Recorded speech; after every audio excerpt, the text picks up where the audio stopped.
ಈ ಮುನಿ ಸಂಚಾರ ಅಂದ್ರೆ ಏನು, ಅವ್ರು ಯಾರು, ದೈವಗಳ ಯಾರವರು, ಅವ್ರು ಏನ್ ಮಾಡ್ತಾರೆ, ಏನಕ್ಕೆ ರಾತ್ರಿ ಹೊತ್ತು ಓಡಾಡ್ತಾರೆ, ಅಂಡ್ ನಾವು ಅವ್ರನ್ನ ನೋಡಿದ್ರೆ ಯಾಕೆ ಏನೋ ಒಂದು ಪ್ರಾಬ್ಲಮ್ ಆಗುತ್ತೆ, ಅಥವಾ ಅವರೇ ನಮ್ಮನ್ನ ನೋಡಿದ್ರೆ ನಾವೇನೋ ರಕ್ತ ಕಕ್ಕಿ ಸಾಯ್ತೀವಿ ಅಂತ ಸಾಕಷ್ಟು ಜನ ಮಾತಾಡ್ಕೊಂತಾರೆ ಅಂಡ್ ಮಾತಾಡಿದ್ದಾರೆ. ಸೊ ಪಾರ್ಟ್ 1 ಬಗ್ಗೆ ಹೇಳಿದ್ದೆ ನಿಮ್ಗೆ. ಆ ಶಿವಕುಮಾರ್ ಏನ್ ಮಾಡ್ದ ಆ ಶಬ್ದ ಕೇಳಿದ ತಕ್ಷಣ. ಸೊ ಪಾರ್ಟ್ 2 ಈಗ ಕಂಟಿನ್ಯೂ ಆಗುತ್ತೆ. ಶಿವಕುಮಾರ್ ಆ ಶಬ್ದ ಕೇಳಿಸ್ಕೊಂಡಾದ್ಮೇಲೆ ಮುಂದೆ ಏನಾಗುತ್ತೆ. ಸೊ ಬನ್ನಿ. ಶಿವಕುಮಾರ್ಗೆ ಭಯ ಏನೋ ಶುರುವಾಯ್ತು, ಆದ್ರೆ ವಾದ್ಯದ ಶಬ್ದ ಅವನ್ ಕಡೆನೆ ಬರ್ತಾ ಇತ್ತು. ಅವನು ಮೊಬೈಲ್ ಟಾರ್ಚ್ ಆನ್ ಮಾಡಿ ರೋಡ್ ಕಡೆ ಸುತ್ತಾ ಬಿಡ್ತಾನೆ, ಏನು ಕೂಡ ಕಾಣಿಸ್ತಿರ್ಲಿಲ್ಲ. ಆದ್ರೆ ದೂರದ ಒಂದು ಹಳ್ಳಿ ಮರದ ಹತ್ರ ಒಂದು ದೀಪಗಳು ಕಾಣಿಸಕ್ ಸ್ಟಾರ್ಟ್ ಆಯ್ತು. ಮೊದಲು 1 ದೀಪ, ಆಮೇಲೆ 2 ದೀಪ, ಆಮೇಲೆ ಬರ್ತಾ ಬರ್ತಾ 10 ದೀಪಗಳು ಕಾಣಿಸಕ್ ಶುರುವಾಯ್ತು. ಆ ಒಂದು ದೀಪಗಳ ಮಧ್ಯೆ ಒಂದು ಪಲ್ಲಕ್ಕಿ ನಿಧಾನವಾಗಿ ಬರ್ತಾ ಇತ್ತು ಮುಂದೆ. ಆದ್ರೆ ಆ ಪಲ್ಲಕ್ಕಿ ಒತ್ತಿರೋರು ಕಾಲುಗಳು ನೆಲಕ್ಕೆ ತಾಗೇ ಇರ್ಲಿಲ್ಲ.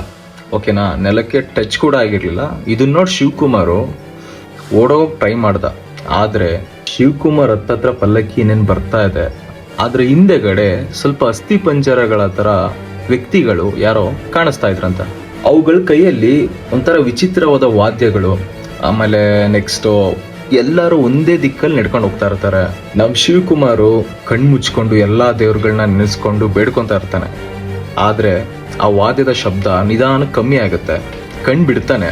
ಆ ಪಲ್ಲಕ್ಕಿ ಅವನಿಂದ ಜಸ್ಟ್ ಒಂದು 10 ಅಡಿ ದೂರದಲ್ಲಿ ನಿಂತಿರುತ್ತೆ. ಆ ಪಲ್ಲಕ್ಕಿಯಲ್ಲಿದ್ದ ಒಬ್ಬ ಮುಖಂಡ ನಿಧಾನಕ್ಕೆ ಶಿವಕುಮಾರ್ ಕಡೆ ತಿರುಗ್ತಾರೆ. ಆ ಮುಖ ನೋಡಿದ ತಕ್ಷಣ ಶಿವಕುಮಾರ್ ದೇಹ ಎಲ್ಲ ನಡಗ್ ಬಿಡುತ್ತೆ ಒಂದೇ ಸಲ.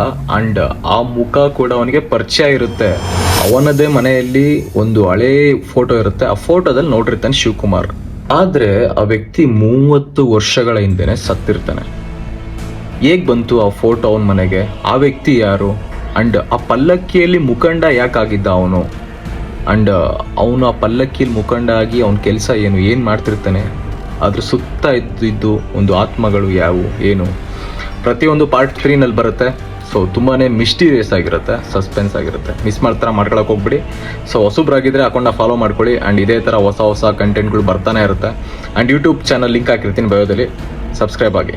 ಪಾರ್ಟ್ 3ಗೆ ಎಲ್ಲ ಕಾಯ್ತಾ ಇರಿ, ಇನ್ನೇನು ಅಪ್ಲೋಡ್ ಆಗುತ್ತೆ. ತುಂಬಾನೇ ರೋಚಕವಾಗಿರುತ್ತೆ ಕತೆ. ಮಾತ್ರ ಮಿಸ್ ಮಾಡ್ಕೊಳಕ್ ಹೋಗ್ಬಿಡಿ. Thank you.